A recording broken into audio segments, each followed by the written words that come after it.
அனைவருக்கும் வணக்கம். இது யூகேவி தமிழா. கல்வி சம்மந்தப்பட்ட தகவல்களை நம்ம சேனலில் தொடர்ச்சியாக கொடுத்துட்டு வரோம்.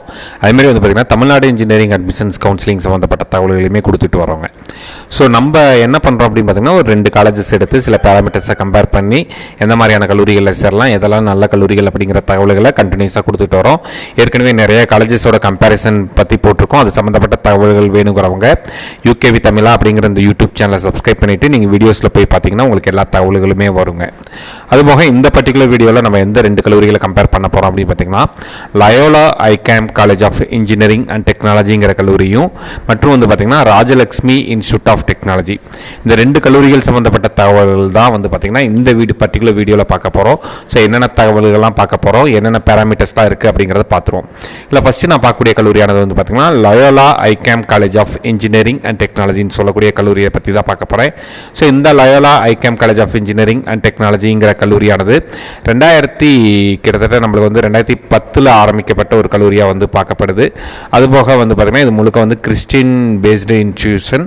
ஸோ மைனாரிட்டி க்ரைட்டீரியாலையுமே வரும். மைனாரிட்டி க்ரைட்டீரியாவில் வருங்கிறப்ப நமக்கு வந்து 50% ஆஃப் சீட்ஸ் வந்து பார்த்திங்கன்னா நமக்கு வந்து கவுன்சிலிங்க்கும் மிச்சம் இருக்கக்கூடிய 50% ஆஃப் சீட்ஸுங்கிறது நம்மளுக்கு வந்து என்ன ஆகும்னு பார்த்தீங்கன்னா நமக்கு வந்து மேனேஜ்மெண்ட் சீட்டாகவும் ஃபில் பண்ணிக்கிறதுக்கான வாய்ப்புகள் இருக்குது. அதுபோக முக்கியமாக வந்து பார்த்திங்கன்னா இந்த கல்லூரியை பொறுத்த வரைக்கும் என்னென்ன டிபார்ட்மெண்ட்ஸ்லாம் இருக்குது அப்படின்னு பாருங்கள். ஸோ என்னென்ன டிபார்ட்மெண்ட்ஸ்லாம் இருக்குதுன்னு பார்க்குறப்ப நமக்கு வந்து கம்ப்யூட்டர் சயின்ஸ் அண்ட் இன்ஜினியரிங்கிற கோர்ஸ் இருக்குது, எலக்ட்ரிக்கல் அண்ட் எலக்ட்ரானிக்ஸ் இன்ஜினியரிங்கிற கோர்ஸ் இருக்குது, electronics and communication engineering, information technology, mechanical engineering. So மொத்தம் நம்மளுக்கு வந்து இங்கே வந்து அவங்க தெளிவாகவே கொடுத்துட்டாங்க. 5 டிபார்ட்மெண்ட் மட்டும்தான் இருக்குதுங்க. ஓரளவுக்கு என்னென்னா மற்ற கல்லூரிகள் மாதிரி இல்லாமல் இவங்க வந்து கோர் டிபார்ட்மெண்ட்ஸ்க்கு முக்கியத்துவம் கொடுத்துருக்காங்க. அது வரைக்கும் நம்மளுக்கு கொஞ்சம் சந்தோஷம் தான். அதேமாதிரி இந்த கல்லூரியோட கவுன்சிலிங் கோடுங்கிறது 1450. ஏன்னா எப்பயுமே நீங்கள் வந்து இன்ஜினியரிங் கவுன்சிலிங்கில் கல்லூரிகளை தேர்ந்தெடுக்கிறப்ப கவுன்சிலிங் கோடையும் நம்ம வந்து முக்கியமாக பார்க்கணும். ஏன்னா நிறைய கல்லூரிகள் வந்து பார்த்திங்கன்னா ஒரே மாதிரியான பெயர் கொண்ட கல்லூரிகளாக இருக்கும். அப்போ என்ன ஆகுது அப்படின்னு பார்த்தீங்கன்னா நீங்கள் வந்து கல்லூரிகளை மாற்றி எடுக்கிறதுக்கான வாய்ப்புகள் இருக்குது. ஸோ நம்ம வந்து இந்த மாதிரி கவுன்சிலிங் கோடையுமே நம்ம வந்து முக்கியமாக நம்ம வந்து தெரிஞ்சுக்கணும். அதுக்கடுத்து பிளேஸ்மெண்ட் டீட்டெயில்ஸ் பார்ப்போம். ஸோ பிளேஸ்மெண்ட் டீட்டெயில்ஸ் பொறுத்த வரைக்கும் இவங்க கல்லூரியில் இவங்க என்ன மாதிரியான பிளேஸ்மெண்ட் டீட்டெயில்ஸ் கொடுத்துருக்காங்கிறதையும் பார்ப்போம். இல்லை பிளேஸ்மெண்ட் ஹிஸ்ட்ரியில் போய் பார்க்குறேன். ஸோ பிளேஸ்மெண்ட் ஹிஸ்ட்ரின்னு சொல்கிறப்ப நமக்கு வந்து எப்படி கொடுத்துருக்காங்கன்னா 2022 350 ப்ளஸ் ஸ்டூடெண்ட்ஸ் பிளேஸ் ஆகிருக்கிறதாகவும், 2021 150 ப்ளஸ் ஸ்டூடெண்ட்ஸ் பிளேஸ் ஆகிருக்கிறதாகவும், 2020 160 ப்ளஸ் ஸ்டூடெண்ட்ஸ் பிளேஸ் ஆகிருக்கிறதாகவும் சொல்லியிருக்காங்க. ப்ளஸ் லிஸ்ட் ஆஃப் கம்பெனிஸுங்கிறது இதுதான், என்னென்ன கம்பெனிஸ்லாம் வந்து இவங்களுக்கு ரெக்ரூட் பண்ணுறாங்க அப்படிங்கிறது. ஸோ இல்லைன்னா 2022 பேட்சை பற்றி நோ மோர் அப்படிங்கிறதுல போகிறப்ப நம்மளுக்கு வந்து என்ன மாதிரியான தகவல்கள்லாம் கொடுத்துருக்காங்க அப்படிங்கிறத பார்ப்போம். இதில் வந்து என்ன கொடுத்துருக்காங்க அப்படின்னு பார்த்தீங்கன்னா ஸ்டூடெண்ட்ஸோட தகவல்கள், அதாவது பையனோட பேர், அவரோட யூனிவர்சிட்டி ரெஜிஸ்டர் நம்பர், என்ன டிபார்ட்மெண்ட்டில் சேர்ந்தவர், ஆன் கேம்பஸா ஆஃப் கேம்பஸா, என்ன மாதிரியான கம்பெனி, என்ன கம்பெனியில் பிளேஸ் ஆகிருக்காரு அப்படிங்கிற தகவல்கள் கொடுத்துருக்குறாங்க. நிறைய நல்ல கம்பெனிஸில் பிளேஸ் ஆகிருக்க ஸ்டூடெண்ட்ஸை பற்றின டீட்டெயில்ஸுமே கொடுத்துருக்குறாங்க.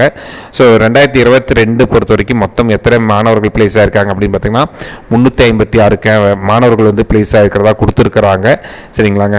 பட் வந்து என்னென்னா சேலரி பேக்கேஜ் அதை பற்றின டீட்டெயில்ஸ்லாம் கொடுக்கல. பட் வந்து இது வந்து பேசிக் டீட்டெயில்ஸாக வந்து அவங்க வந்து கொடுத்துருக்குறாங்க. ஸோ இதுதான் வந்து பார்த்தீங்கன்னா Loyola ICAM college of engineering and டெக்னாலஜிங்கிற கல்லூரி. என்னை பொறுத்த வரைக்கும் ஒரு அதாவது குறுகிய காலத்தில் ஆரம்பித்து நல்ல ஹை கட் ஆஃப் வாங்கின ஸ்டூடெண்ட்ஸ் வந்து ஜாயின் பண்ணிகிட்டு இருக்கக்கூடிய ஒரு கல்லூரியாகவும் நான் வந்து பார்க்கப்படுறது வந்து பார்த்திங்கன்னா இந்த Loyola ICAM college of engineering and டெக்னாலஜிங்கிற கல்லூரி ஆகட்டும். அடுத்து நான் பார்க்கக்கூடிய கல்லூரியானது Rajalakshmi institute of technology. So Rajalakshmi institute of technology எடுத்த உடனே நம்மளுக்கு வெப்சைட்டில் அவங்க கொடுத்துருக்க முதல் தகவலே என்ன அப்படின்னு பார்த்தீங்கன்னா மெரிட் மேனேஜ்மெண்ட் அட்மிஷன்ஸ்னு போட்டு பிஇ எலக்ட்ரானிக்ஸ் இன்ஜினியரிங்கில் விஎல்எஸ்ஐ டிசைன் அண்ட் டெக்னாலஜி மற்றும் BTech biotechnology, BE mechanical engineering merit management அட்மிஷன்ஸ்னு சொல்லியிருக்காங்க. ஸோ இது சம்மந்தப்பட்ட தகவல்களுக்கு நீங்கள் அந்த கல்லூரியை கான்டாக்ட் பண்ணிக்கலாம். So Rajalakshmi institute of technology பொறுத்த வரைக்கும் அந்த கல்லூரியானது நம்மளுக்கு கிட்டத்தட்ட ஒரு 2008 ஆரம்பிக்கப்பட்ட ஒரு கல்லூரி. ராஜலக்ஷ்மி கல்வி நிறுவனங்களோட முதல் பொறியியல் கல்லூரி. ஆல்ரெடி ராஜலக்ஷ்மி இன்ஜினியரிங் காலேஜ் RECன்னு சொல்லி மிக ஃபேமஸான கல்லூரி, மிக பழமையான கல்லூரி. ஸோ அவங்க சார்பாக ஆரம்பிக்கப்பட்ட 2வது கல்லூரி தான் Rajalakshmi institute of technology. So இந்த கல்லூரியானது 2008 ஆரம்பிச்சிருக்காங்க. அதுபோக வந்து பார்த்திங்கன்னா NAACல A++ கிரேட் வாங்கி இருக்கக்கூடிய கல்லூரியாகவும் பார்க்கப்படுது. அதுபோக NBA அப்ரூவ்டு கோர்சஸ் எல்லாமே இருக்குது. அதாவது இங்கே இருக்கிற கோர்சஸ் எல்லாமே NBAல வந்து அக்ரெடிஷன் வாங்கின ஒரு கோர்சஸாக இருக்குது அப்படிங்கிற மாதிரி சொல்லியிருக்காங்க. ஸோ இந்த கல்லூரியை பொறுத்த வரைக்கும் இவங்க வந்து கிட்டத்தட்ட நம்மளுக்கு எத்தனை டிபார்ட்மெண்ட் வச்சுருக்காங்க அப்படின்னு பார்த்தீங்கன்னா 9 டிபார்ட்மெண்ட் வச்சுருக்காங்க. என்னென்ன டிபார்ட்மெண்ட்டுங்கிறது பார்ப்போம்.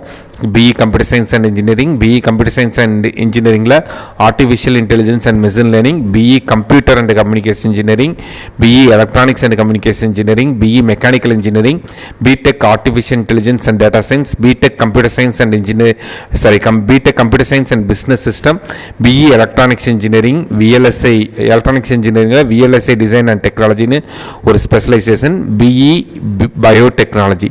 சரிங்களாங்க. ஸோ இத்தனை கோர்ஸ் எல்லாமே வச்சுருக்காங்க. இங்கேயும் பார்த்தீங்கன்னா பெரும்பாலும் கொஞ்சம் கம்ப்யூட்டர் சயின்ஸ் பேஸ்டு கோர்சஸ் தான் அதிகமாக இருக்குது. கோர் டிபார்ட்மெண்ட் பார்த்தோம் அப்படின்னு பார்த்தீங்கன்னா ECE இருக்குது, மெக்கானிக்கல் இருக்குது, அதுக்கடுத்து வந்து பார்த்தீங்கன்னா பயோடெக்னாலஜி. இவ்வளோ தான் கோர் டிபார்ட்மெண்ட் இருக்குது. ரிமைனிங் இருக்கக்கூடிய எல்லா கோர்சஸுமே நம்மளுக்கு வந்து பார்த்தீங்கன்னா என்ன பண்ணியிருக்காங்க அப்படின்னு பார்த்தீங்கன்னா கம்ப்யூட்டர் சயின்ஸ் பேஸ்டு கோர்சஸாகவே வச்சுருக்காங்க. ஸோ பிளேஸ்மெண்ட்ஸ் பொறுத்த வரைக்கும் அவங்களோட பிளேஸ்மெண்ட் ரிப்போர்ட்ஸை பற்றி பார்க்கலாம். ஸோ பிளேஸ்மெண்ட் ரிப்போர்ட்டை பொறுத்த வரைக்கும் அவங்க என்ன கொடுத்துருக்காங்கன்னு பார்த்தோம்னா அவங்க 2022 வரைக்கும் அப்டேட் பண்ணியிருக்காங்க. ஸோ 2022 வந்து பார்த்திங்கன்னா 379 மாணவர்கள் பிளேஸ் ஆகிருக்கிறதா கொடுத்துருக்குறாங்க. இது எவ்வளோ பர்சன்டேஜ் ஆஃப் பிளேஸ்மெண்ட்ஸ்னு பார்த்தீங்கன்னா 99.21% ஆஃப் பிளேஸ்மெண்ட்ஸ்னு கொடுத்துருக்காங்க.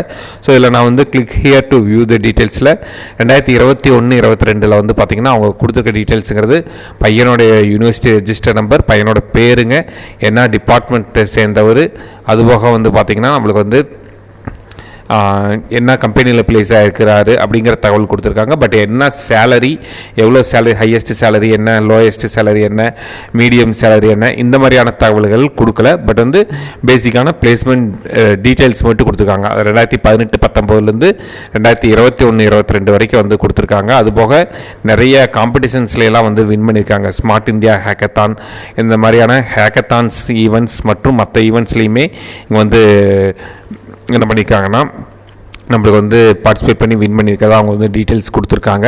கட் ஆஃப் டீட்டெயில்ஸ் பார்ப்போம். ஸோ நான் எப்பயுமே க்ளோசிங் கட் ஆஃப் தகவல்கள் தான் எடுப்பேன், ஆவரேஜ் கட் ஆஃப் தகவல்கள் நான் எடுக்க மாட்டேன். ஸோ அதில் வந்து பார்த்திங்கன்னா க்ளோசிங் கட் ஆஃப் டீட்டெயில்ஸை பொறுத்த வரைக்கும் ஃபஸ்ட்டு வந்து ராஜலக்ஷ்மி இன்ஸ்டியூட் ஆஃப் டெக்னாலஜியில் பார்ப்போம். ஸோ இங்கே கம்ப்யூட்டர் சயின்ஸ் அண்ட் இன்ஜினியரிங் பொறுத்த வரைக்கும் OC ஓப்பன் கேட்டகரியில் தான் கேட்டகரி எல்லா கம்யூனிட்டியை சேர்ந்த மாணவர்கள் எடுக்கலாம். OC, BC, BCM, MBC, SC, SC, ST எல்லா பிரிவை சேர்ந்த மாணவர்கள் எடுக்கலாம். ஸோ இங்கே OCயோட க்ளோசிங் கட் ஆஃப்ங்கிறது 190.5 வந்து பார்த்திங்கன்னா இங்கே நம்மளுக்கு வந்து க்ளோசிங் கட் ஆஃபாக வருது. அதே சமயத்தில் Loyola ICAM college of engineering and டெக்னாலஜியில் கம்ப்யூட்டர் சயின்ஸ் இன்ஜினியரிங்க்கு 191 வருது. அப்போ எவ்வளோ வித்தியாசம் வருதுன்னு பார்த்தீங்கன்னா 0.5 வித்தியாசம் வந்து வருது. 0.5 லயோலா ஐகேமில் வந்து இருக்குது, அதாவது அங்கே வந்து அதிகமாக இருக்குது. அதே மாதிரி வந்து பார்த்திங்கன்னா அடுத்த டிபார்ட்மெண்ட் ஆனது வந்து பார்த்தீங்கன்னா லயோலா ஐகேமில் ECE பார்ப்போம். ECEயோட க்ளோசிங் கட் ஆஃப்ங்கிறது OCக்கு 185.5 வந்து நம்மளுக்கு வந்து க்ளோஸ் ஆகிருக்குது. அதே ராஜலக்ஷ்மி இன்ஸ்டியூட் ஆஃப் டெக்னாலஜி பொறுத்த வரைக்கும் எலக்ட்ரானிக்ஸ் அண்ட் கம்யூனிகேஷன் இன்ஜினியரிங்கில் 187.5. அப்போ வந்து பார்த்தீங்கன்னா இதில் வந்து 2 மார்க் வந்து பார்த்தீங்கன்னா ராஜலக்ஷ்மி இன்ஸ்டியூட் ஆஃப் டெக்னாலஜியில் கூடுதலாக இருக்குது. அடுத்து 2 காமனான டிபார்ட்மெண்ட் பார்த்தோம்னா mechanical engineering. So mechanical engineering பொறுத்த வரைக்கும் நம்மளுக்கு வந்து 178.8க்கு வந்து ராஜலக்ஷ்மி இன்ஸ்டியூட் ஆஃப் டெக்னாலஜியில் க்ளோஸ் ஆகிருக்கு. லயோலா ஐகேமில் வந்து பார்த்தீங்கன்னா மெக்கானிக்கல் இன்ஜினியரிங் 168க்கு க்ளோஸ் ஆகிருக்குங்க. ஸோ கிட்டத்தட்ட நம்மளுக்கு வந்து இதுலேயே வந்து பார்த்திங்கன்னா நம்மளுக்கு எவ்வளோ வித்தியாசம் வருது அப்படின்னு பார்த்தீங்கன்னா ஒரு 10 மார்க் வரைக்கும் வந்து வித்தியாசங்கள்ங்கிறது வருது. அதுபோக இங்கே வந்து ட்ரிபிளிக்கான க்ளோசிங் கட் ஆஃப் பாருங்கள் 176.5க்கு க்ளோஸ் ஆகிருக்கு. ஐடி இன்ஃபர்மேஷன் டெக்னாலஜிக்கு 187.5க்கு க்ளோஸ் ஆகிருக்குது. அதுமாதிரி ராஜலக்ஷ்மி இன்ஸ்டியூட் ஆஃப் டெக்னாலஜி பொறுத்த வரைக்கும் ஏஐடிஎஸில் OCயில் 189 க்ளோஸ் ஆகிருக்கு. AI அண்ட் MLல 189.5க்கு க்ளோஸ் ஆகிருக்கு. CSBS 186 க்ளோஸ் ஆகிருக்கு. கம்ப்யூட்டர் அண்ட் கம்யூனிகேஷன் இன்ஜினியரிங் 185க்கு க்ளோஸ் ஆகிருக்கு. ஸோ மற்ற டீட்டெயில்ஸ் எல்லாம் பார்த்துட்டோம். இதுதான் வந்து பார்த்தீங்கன்னா basic details about Rajalakshmi institute of technology and Loyola ICAM college of engineering and technology. So என்னோட பொறுத்த வரைக்கும் கம்பேரிசனுங்கிறது இது பெஸ்ட்டாக அது பெஸ்ட்டான்னு சொல்கிறதுக்காக இல்லை, என்னென்ன பேராமீட்டர்ஸ் பார்க்கலாம், ஒரு கல்லூரியில் சேர்றப்ப என்னென்ன தகவல்கள்லாம் கவனிக்கணும் அப்படிங்கிற ஒரு விஷயத்துக்காக தான் நம்ம வந்து போட்டிருக்கோம். 2 கல்லூரிகளுமே சிறந்த கல்லூரிகள் தான். நீங்கள் 2 கல்லூரிகள்லையுமே இடங்கள் கிடைச்சா நீங்கள் தாராளமாக எடுக்கலாம். இந்த கட் ஆஃப் ரேஞ்சஸும் பார்த்துக்கோங்க. இதெல்லாமே போன வருஷத்தோட கட் ஆஃப் ரேஞ்சஸ்.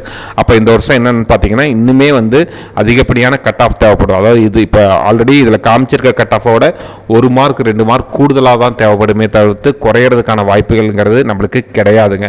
ஸோ அப்போ என்னென்னு பண்ணணும் அப்படின்னு பார்த்தீங்கன்னா ஓரளவுக்கு ஒரு நீங்கள் computer science based departments join பண்ணுறீங்க அப்படின்னு பார்த்தீங்கன்னா ஒரு 190க்கு மேலே கட் ஆஃப் இருக்கக்கூடிய மாணவர்கள் வந்து பார்த்தீங்கன்னா இந்த 2 கல்லூரிகளையுமே தேர்ந்தெடுக்கிறதுக்கான வாய்ப்புகள்ங்கிறது அதிகம். ஏன்னா இதில் பாருங்கள், ஓரளவுக்கு 191, 185 அந்த ரேஞ்சஸ், 180, 7.5 இதெல்லாமே ஒரு மார்க் வரைக்கும் கூடுதலாக போகிறதுக்கான வாய்ப்புகள் இருக்குது. இங்கேயுமே ராஜலட்சுமி இன்ஸ்டியூட் ஆஃப் டெக்னாலஜிலுமே எல்லாமே அரௌண்ட் 190, 189, 89.5ங்கிறப்ப இங்கேயும் ஒரு மார்க் கூடுதலாக வர்றதுக்கு தான் வாய்ப்பு இருக்குது. ஸோ மாணவர்கள் வந்து பார்த்தீங்கன்னா அதுக்கு இந்த மாதிரி கல்லூரிகளை தேர்ந்தெடுத்துக்கோங்க. என்னை பொறுத்த வரைக்கும் சென்னையில் வந்து இந்த 2 கல்லூரிகளுமே நல்ல கல்லூரிகள் தான், பெருசாக வெளியே தெரியாத அளவுக்கு கல்லூரிகள். பட் ஓரளவுக்கு நல்ல கட் ஆஃப் மார்க் வாங்கின மாணவர்கள் சேர்ந்திருக்கக்கூடிய கல்லூரிகளாக பார்க்கப்படுது. மற்றபடி எந்த கல்லூரிகளில் சேரணும் அப்படிங்கிறத பேரண்ட்ஸும் ப்ளஸ் ஸ்டூடெண்ட்ஸ் நீங்கள் முடிவு பண்ணிக்கோங்க. இந்த மாதிரி கண்டினியூஸாக கவுன்சிலிங் சம்மந்தப்பட்ட தகவல்கள், கட் ஆஃப் சம்மந்தப்பட்ட தகவல்கள் மற்றும் கல்லூரிகள் சம்மந்தப்பட்ட தகவல்கள் வேணுங்கிறவங்க யூகேவி தமிழா அப்படிங்கிற இந்த யூடியூப் சேனலை சப்ஸ்கிரைப் பண்ணிக்கோங்க. மற்றும் நீங்கள் வேறு எந்த 2 கல்லூரிகளை வந்து கம்பேர் பண்ணி வீடியோ போடணும்னு நீங்கள் வந்து நினைக்கிறீங்களோ அதை வந்து நீங்கள் இந்த கமெண்ட் செக்ஷனில் கமெண்ட் பண்ணுற பட்சத்தில் என்னால் முடிஞ்ச அளவுக்கு நான் வீடியோஸ் போடுறதுக்கு தயாராக இருக்கிறேன். இது மாதிரி கண்டினியூஸான தகவல்கள் வேணுங்கிறவங்க யூகேவி தமிழா அப்படிங்கிற இந்த யூடியூப் சேனலை சப்ஸ்கிரைப் பண்ணிக்கோங்க. மற்றும் இந்த வீடியோ உபயோகமானதாக இருந்துச்சுன்னா நீங்கள் இந்த வீடியோவை +2 முடிச்சுட்டு இன்ஜினியரிங் கவுன்சிலிங் கலந்துக்கக்கூடிய மாணவர்களுக்கும் மற்றும் அவங்க பெற்றோர்களுக்கும் ஷேர் பண்ணுங்கள். மிகவும் நன்றி.